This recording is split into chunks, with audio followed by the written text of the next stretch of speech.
You're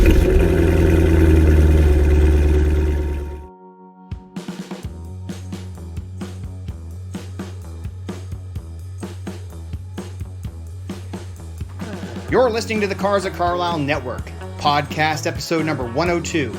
Vanessa Scalavino, Carlisle Customs, Classics, and Coachworks, LLC.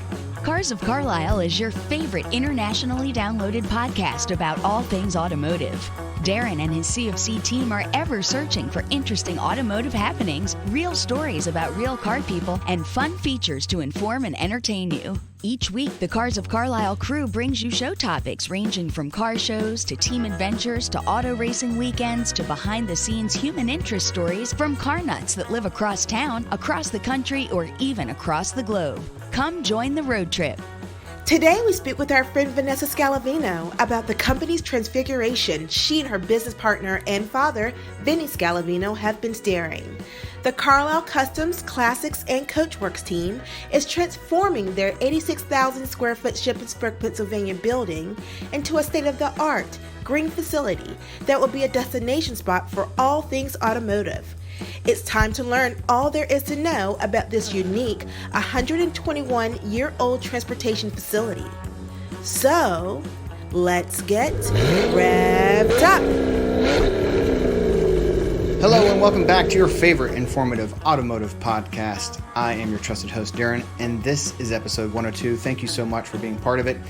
We are excited for you to listen in and hear more from the Scalavino family. In fact, Vanessa took time to meet with us. This interview goes on for about 40-45 minutes. I think you're really going to enjoy it as she talks a lot about the fact that she and her dad, as business partners, as you heard in the opener, are taking on and have taken on a massive project.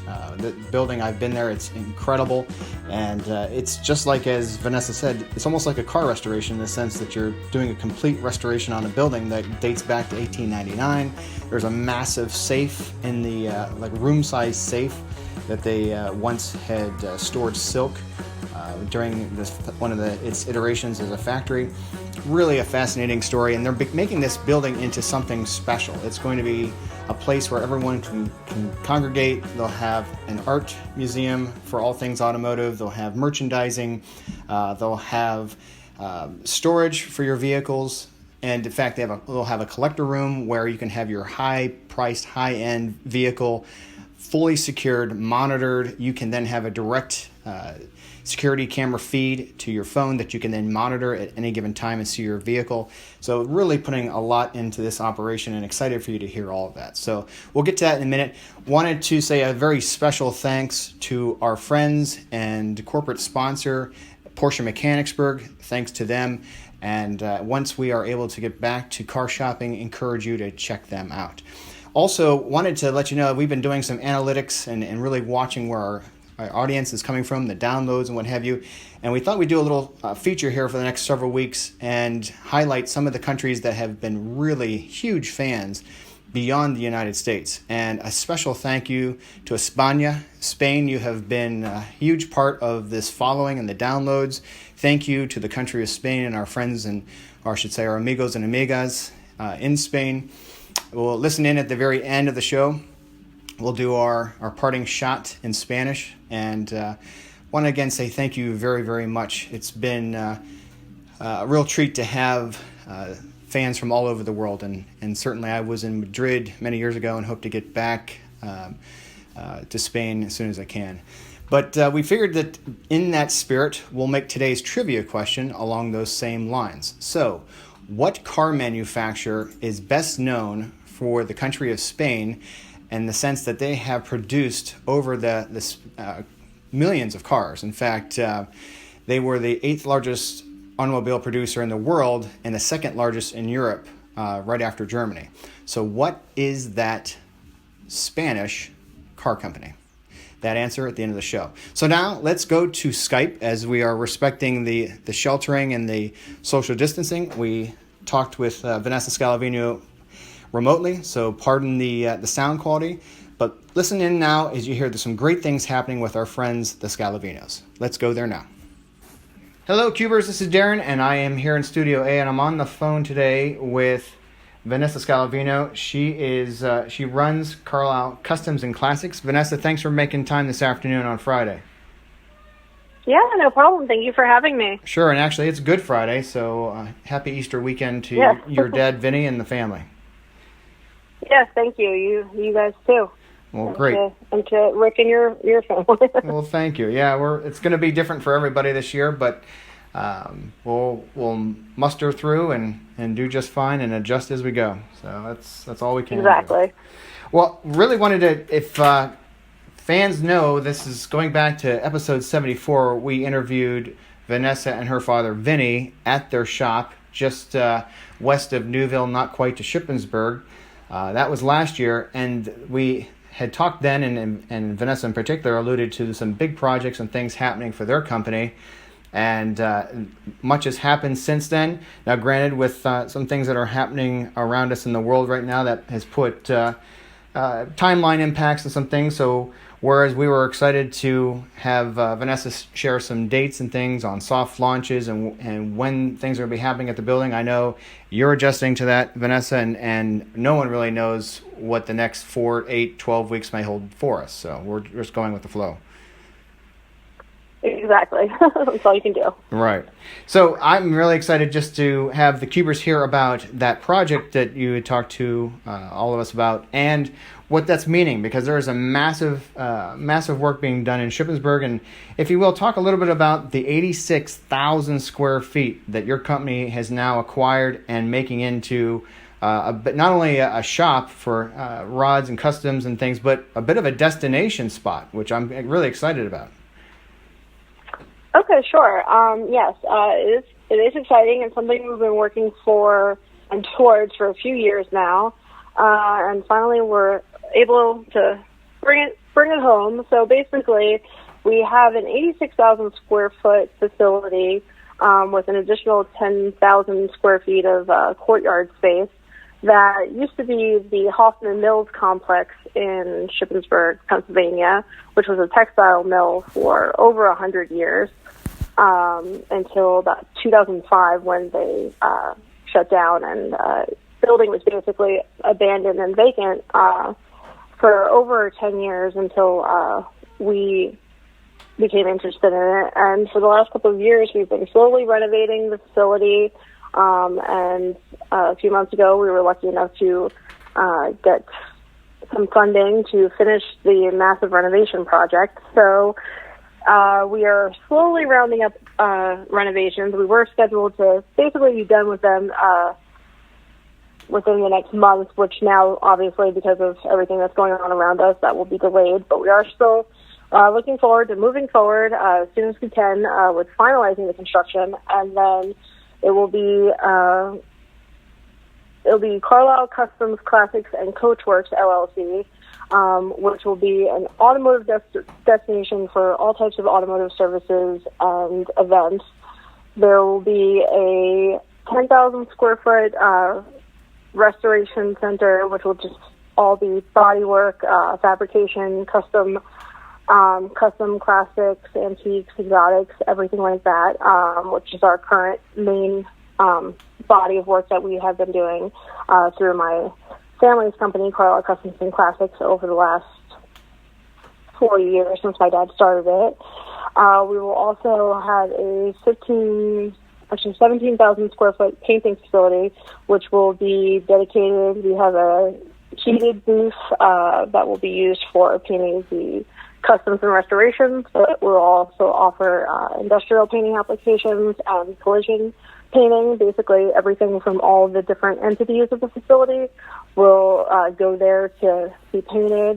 There's a 3-part prep area for wet sanding and buffing, and there'll be a large priming area. So it'll just basically be a massive overhaul from our current facility, which is about 5,000 square feet, to now have almost 20 times that amount of space, spreading everything out into the different departments so that we can handle everything in-house even better than we're currently doing, and so that everything can be done efficiently and cleanly. And one branch doesn't necessarily take away space or resources from another, so they can all kind of work in conjunction. We'll also have a 10,000 square foot upholstery shop where we already do a lot of restoration and custom upholsteries, anything from just seat cover replacements to full wood, metal, fiberglass bases for custom consoles, headliners, trunk panels, anything custom electronics, dashes, AC add-ons, and custom steel. We do that now with steel and aluminum dash pieces, and kind of rebuilding the foundations to really make some of these resto mods have killer interiors, and then also going back with classic, either, we can, of course, handle seat cover replacements, but we also can do custom patterning or complete restoration with original materials for older automotive projects. And there will be a 10,000 square foot collision facility.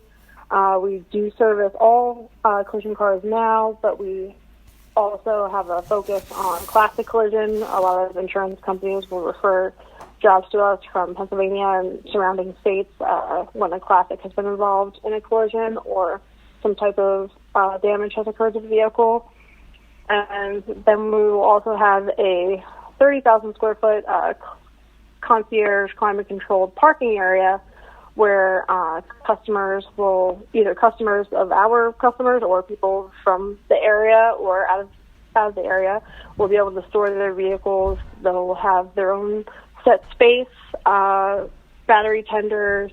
They'll be checked on a biweekly basis, and we'll report cars then to each of the owners.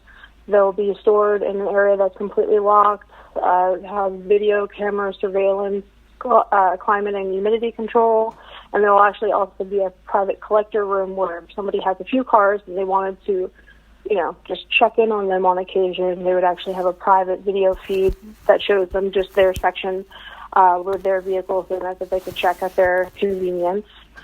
And then the last part of it, which is really cool, is going to be, it'll be a showroom. It'll be the center where you first walk in, the front entry, which is about 5,000 square feet, but there is going to be not only a showroom for our work and our projects, but also retail sales for kits that we'll be making, like upholstery installation kits that you can use, certain parts that we'll be making in-house, but also retailing certain popular custom parts from different vendors that we have dealer licenses with.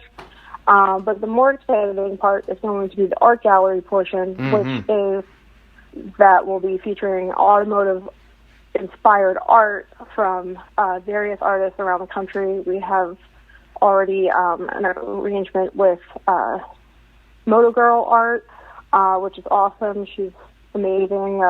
Noelle Dumas. Man, she was a guest on this show, too. Yes, exactly. We have a few other artists. We're trying to get Dale Clee and a few other people in. And we have a couple of other local artists that are in the Carlisle area that are artists and photographers that we would like to feature as well. And it'll be basically like any other art gallery, a curated space, different artists at different times, pasting their artwork, which could be sold for consignment, but also just displayed so that people in the area can kind of come and visit and just look around the showroom like any other art gallery or museum. It'll be free admission. And then we're also going to do a lot of community events with car shows and stuff, but I can go more into detail about that, like with dates and everything at a later date, but we will have a grand launch at some point in the near future. No, we plan to be there. And we're planning on...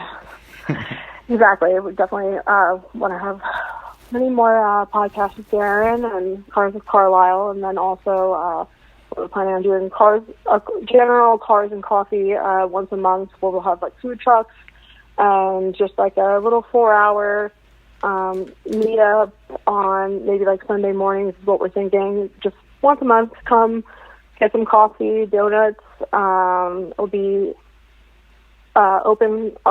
We have parking for several hundred cars between the multiple lots around the building. So it's just kind of a free flow, just kind of car hangout for people to just come and meet and talk, and then also it'll raise money for varying local charities.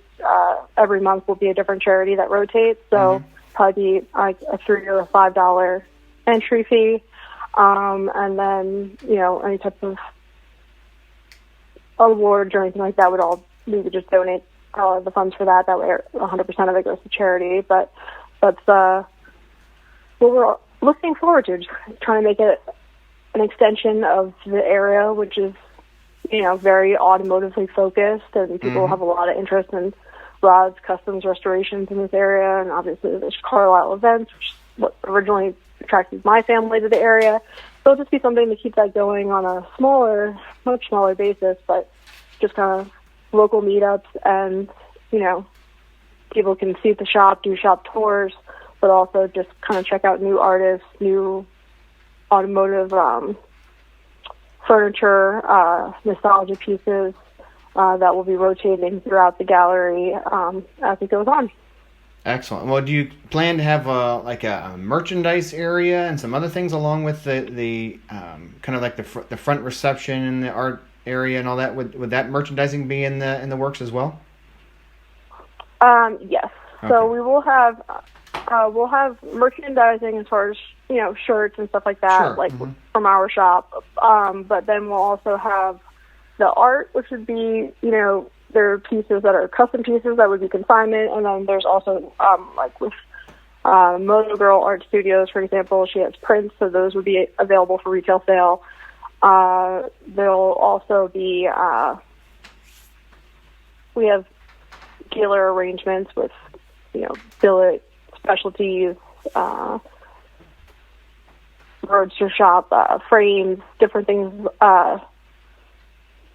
Some of the bigger groups. So we'll try to keep a few. We're not going to have a huge parts display, but we will be able to order parts for anybody who wanted it, and we will have kind of a couple of key parts on display at all times that would be available for retail sales, things that we think are popular, unique items that would be attractive to other people who are building custom parts, especially just because there's a lot of pieces that we end up needing to order all the time. Sure.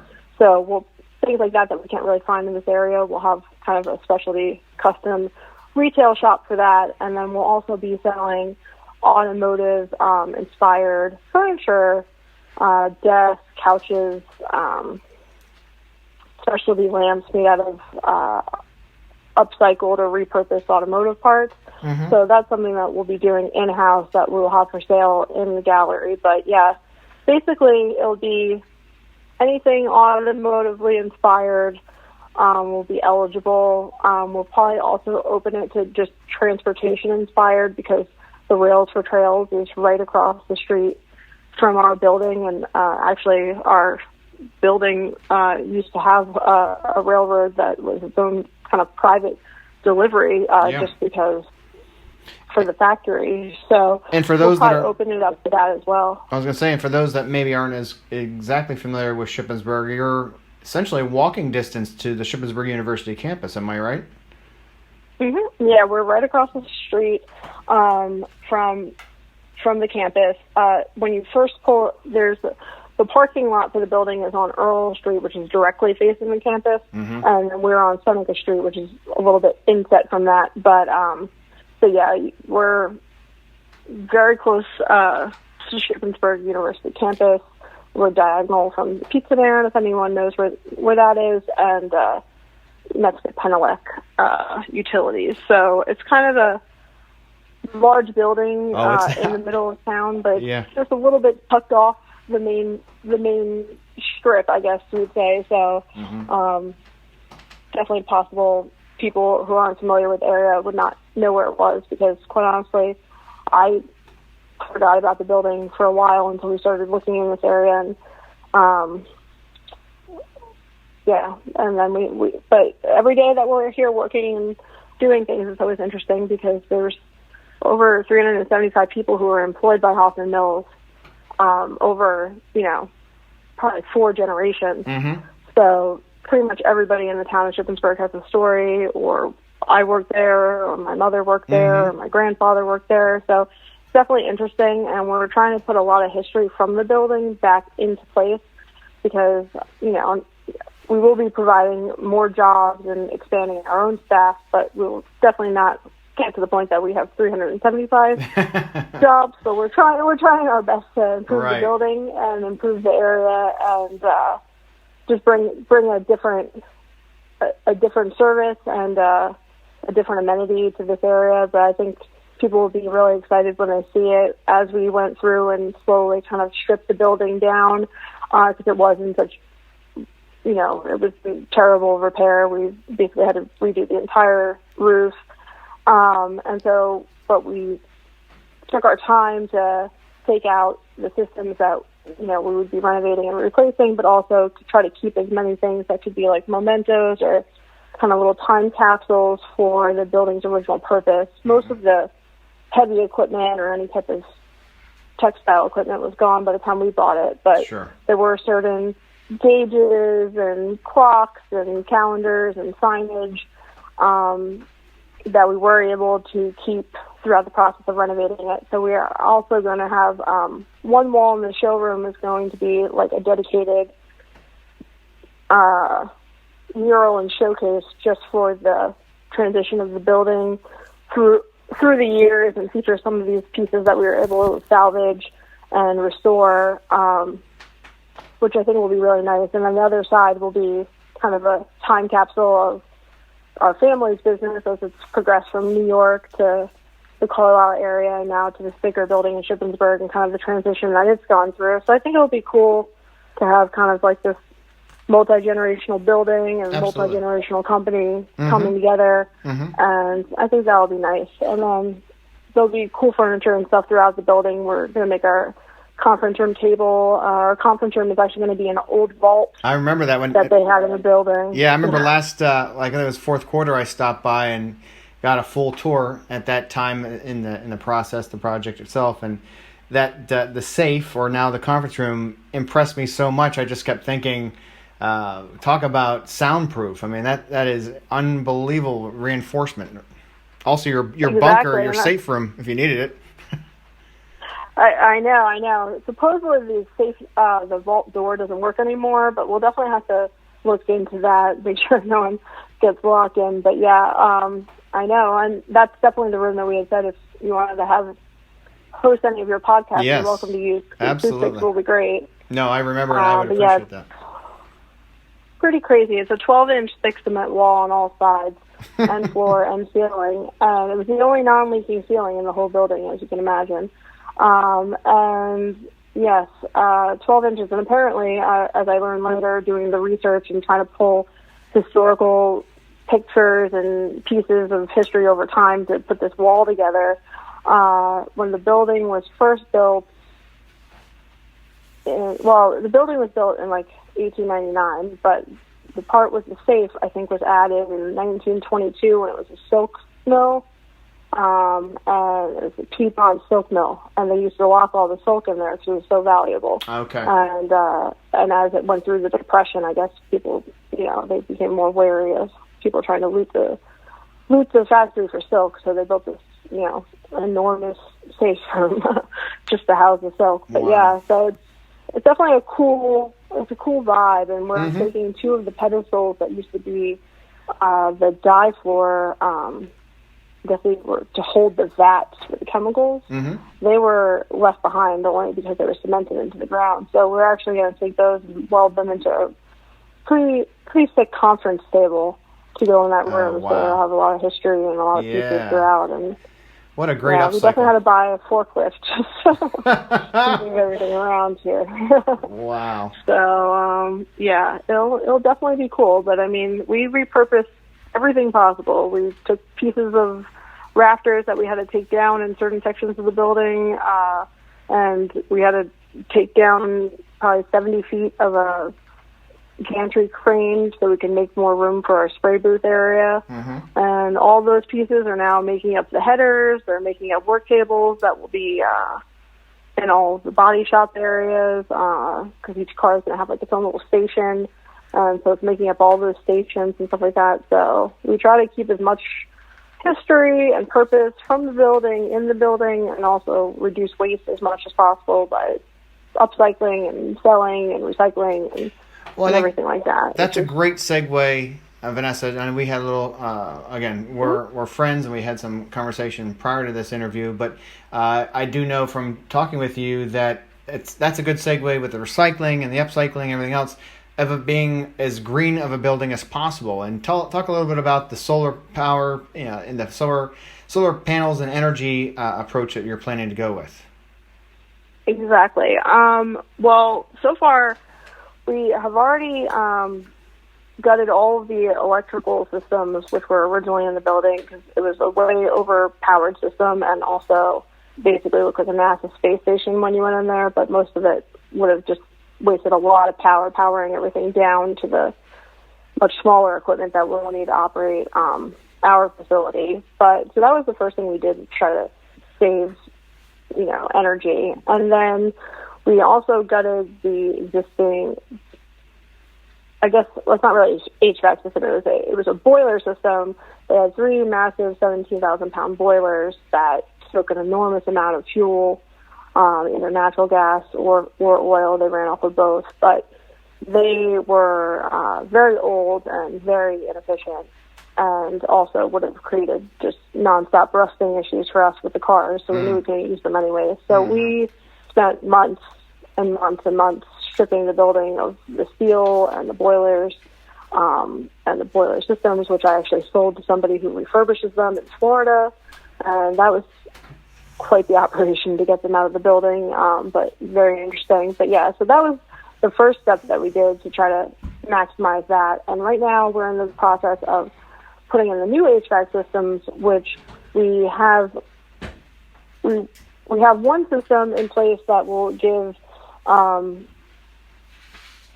heat and air to the front sections of the building and climate control through that means, which will be perfect, and is super efficient, energy rated, recycles everything, and everything is going to be on a master thermometer that's basically a thermostat that's set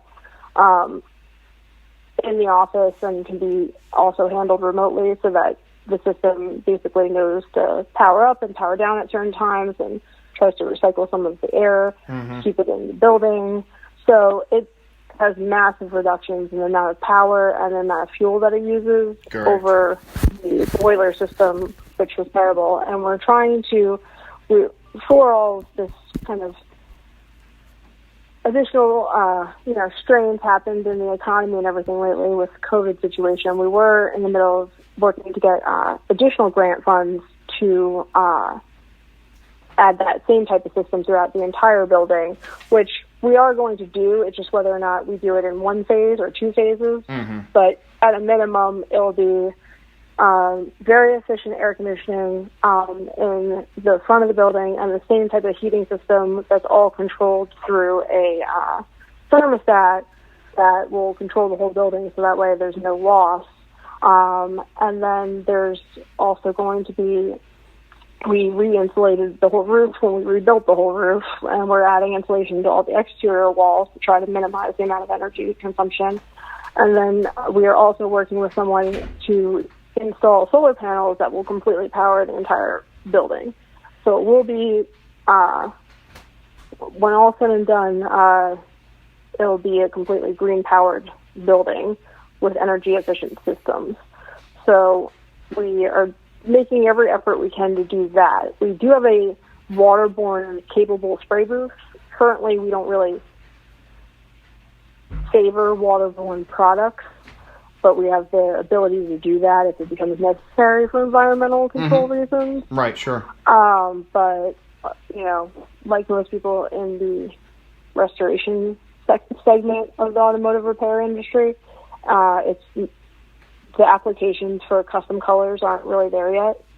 But as they continue to develop more and more of that technology, we'll have the capabilities of using it in our day-to-day restoration work, but we can start to implement some of the waterborne if customers prefer it on collision and on some of the more regular painting projects. And obviously, we're trying to get to the point that we can get as green as possible across the board. There's going to be a lot of things that come up for environmental things over the next 20 years, so we're going to be looking at the forefront of what products are the cleanest. A lot of companies in Asia and Europe right now are looking into retrofits that involve electric engine and powering plants for older vehicles.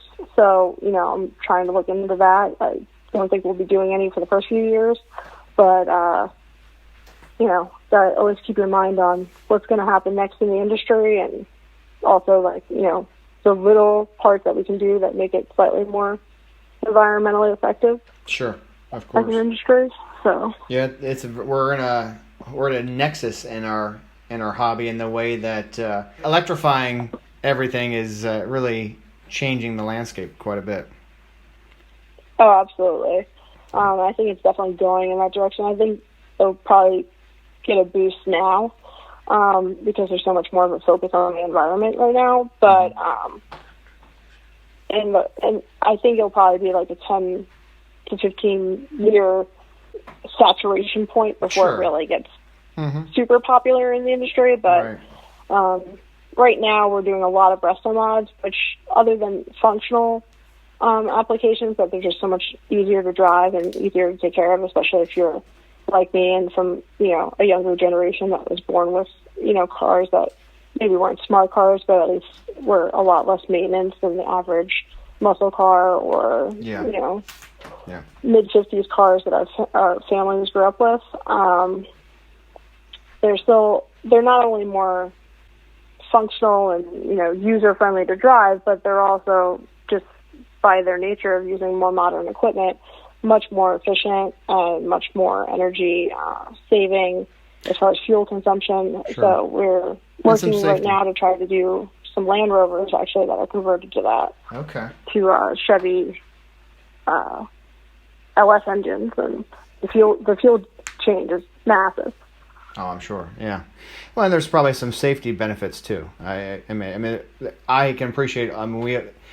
From the purists to all styles and types, but certainly there's always positives to be said for each genre, if you will.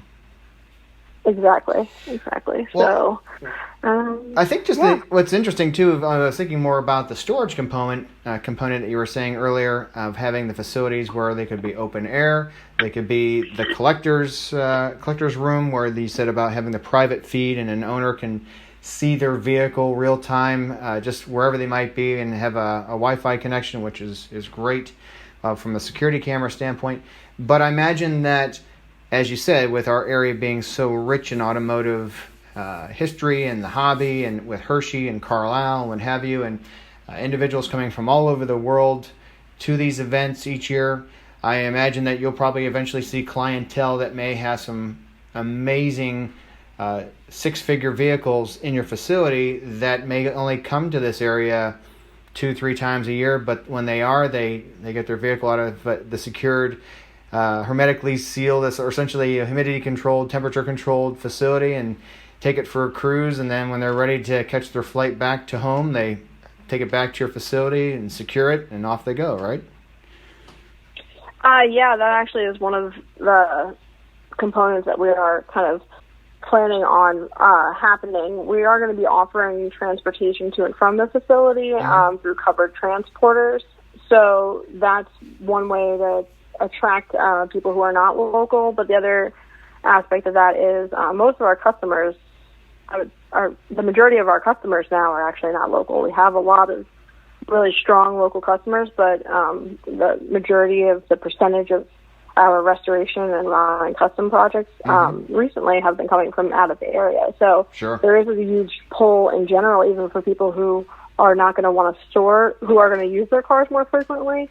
The availability of technology for people to feel involved from afar is definitely changed the type of customers and the regions that they come from, which is great, and was great before, especially because we have a lot of customers in the military or who couldn't be, really hands-on with the job, whether they were local or from longer distances. But now it's even better because we already have a framework established so that people, right now we can't have people in the shop or in the facilities because of social distancing, but we still have the ability to communicate with everybody about their projects in the same way that we were already doing before. So that's really great. And that will transition, I think, also into the storage, because they'll have these report card checklists sent to them every 2 weeks that kind of shows them what's going on with the car, but then there'll also be photos and videos to follow.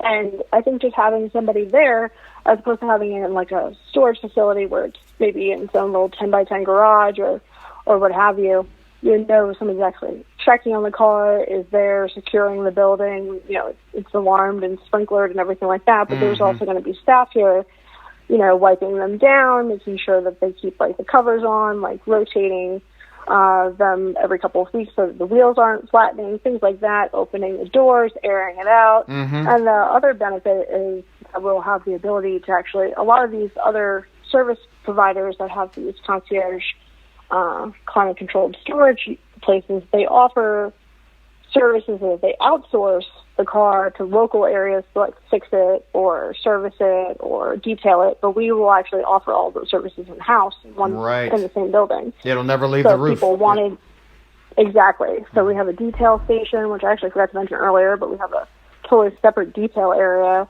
that, vehicles will be detailed before being picked up or delivered. And then obviously if they wanted to say, the chrome, I got a few points off of my chrome this year at Hershey, I'd like to have the chrome sent out. Like, we can do all of that and reassemble and reinstall and then just have it delivered, and you just come and, kind of enjoy it. But the other thing with that is we have some customers from out of the area that are, lucky enough to be really avid collectors and enthusiasts. And, it's certainly cheaper to store. It'll be much cheaper, like a tenth of the price, to store a vehicle here as opposed to the exact same type of facility in Miami or in the Hamptons. That's true. Just because of the nature of where it is. So if you're not going to access vehicles in your collection for months at a time, years at a time at some point, it really is not going to make a dramatic difference whether or not that car has to be transported from 2 or 4 hours away through a covered transport, as long as they have it, on that date for that show that they would like it for. Sure. It doesn't really matter if it's in Miami or if it's here, or if it's in the Hamptons or it's here. And we're actually working with somebody that we know that does all collector car sales in the Hamptons about possibly taking some of the cars that they store that they might actually just outsource them here, just because it makes a lot more sense than, most of the cars are never, they're maybe taken out once a year, if that, or people just need them in the summer months and then store them the entire winter. So, if they can offer a package that is at a different rate to their customers and then send them to us, then that works for everybody. So great. No, that makes a lot of sense, and it sounds like that's really well thought out in that whole concierge approach, that you have different packages, different approaches, and you are customizing to the needs of various clientele, whether they're local, regional, national, international, and you've really put some thought into building that out. So that makes a lot of sense. I think for the local, originally I think we thought we were going to outsource the majority. I think we thought originally most of our concierge climate-controlled storage cars would be from out of the area. But I actually think that because we're making our prices very competitive, starting in the area of like $150 a month and going to $350 a month for the different packages, which include various services. But our minimum package still would include like battery tender and the report card and everything like that.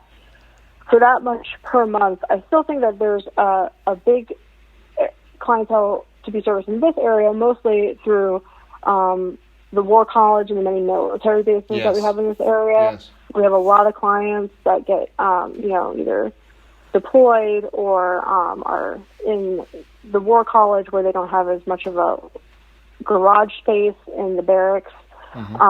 So there's quite a need for storage on their part, and we've had people reach out to us for that in the past when we weren't offering it or thinking about offering it, just because we were building the cars for them and they just didn't have anywhere to put them.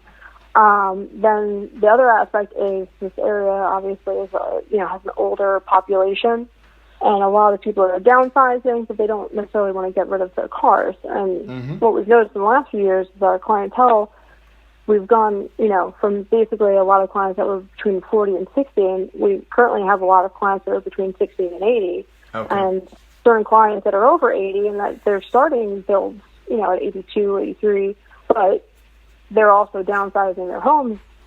So, there's not this lack of interest in having the vehicles just because they've decided to downsize or to have maybe an apartment in Florida and an apartment here. But so having the ability to maintain the vehicle while either they decide to go to Florida for 6 or 8 months out of the year, or having a smaller facility like long-term here, but still wanting to have access to a car, but not necessarily wanting to have to do all the physical maintenance on the car.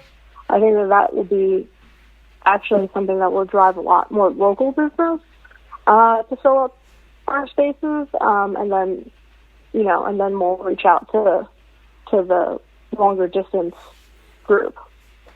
Yeah, that makes a lot of sense. Well, I'm excited for everything that it's becoming. If you would, just for the listeners, I know it's Carlisle Customs and Classics now, but what is the new name? I know you said you had the Coachworks, and what's the new name as you move into the new facility? Right. I mean, it'll still pretty much be, if you refer to it for short, Carlisle Customs and Classics, there'll be the full name is Carlisle Customs Classics and Coachworks, LLC. Okay. And then there'll be different branches within that, but that'll be the overriding branch. But then it'll be, collision at Carlisle Customs Classics, Coachworks, custom on the site, and so on and so forth. So they'll all be under one company, but it'll just be the many different kind of moving parts that all work together. Well, I think you're going to have a truly multi-divisional company here that's going to do a lot of great things, and I'm excited for the Scalavino family and your whole staff and your working family, if you will.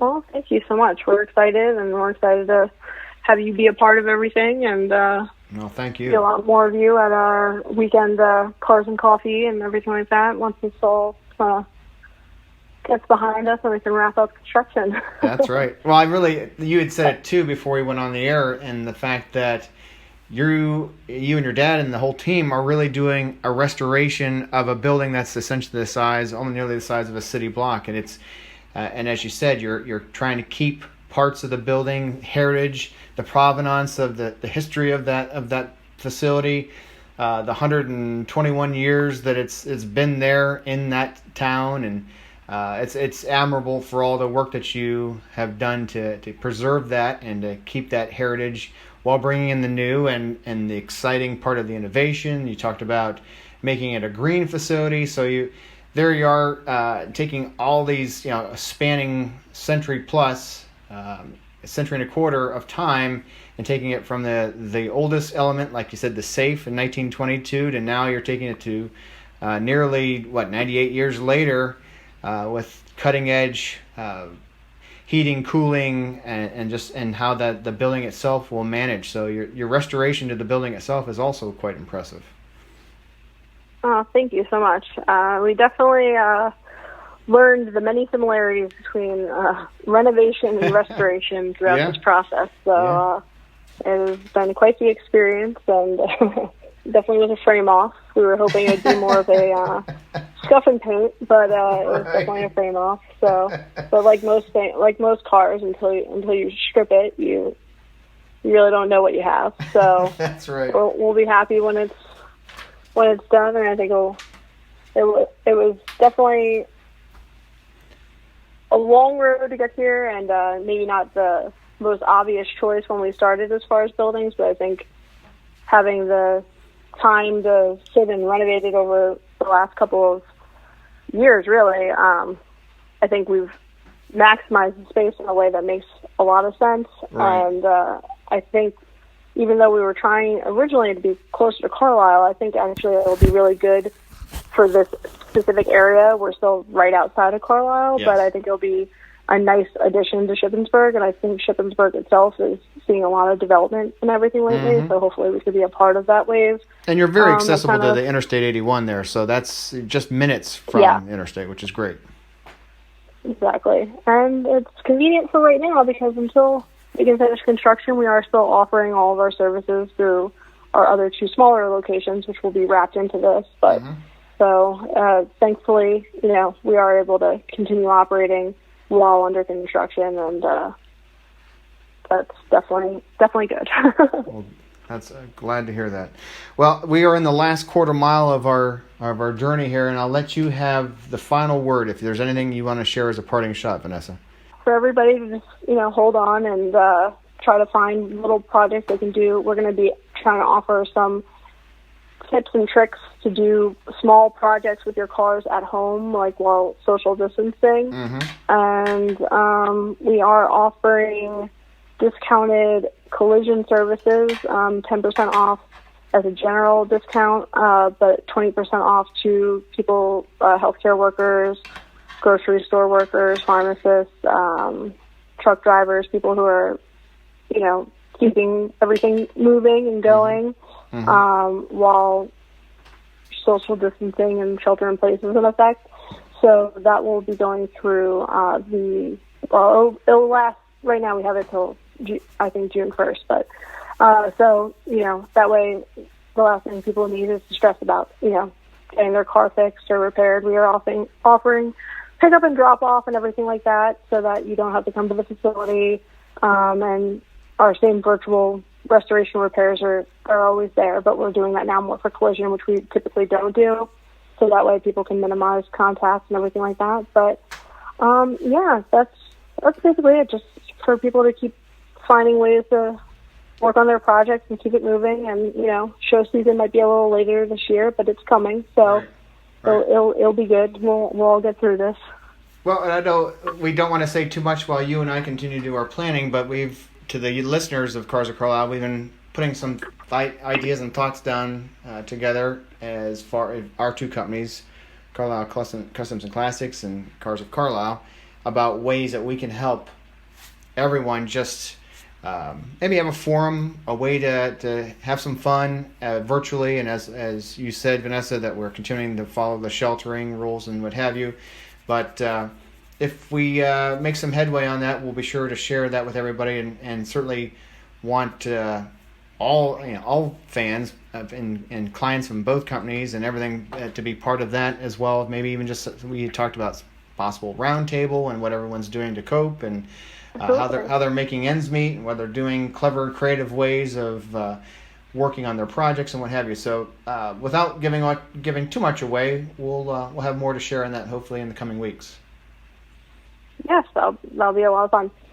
All right. Well, Vanessa, thank you so much.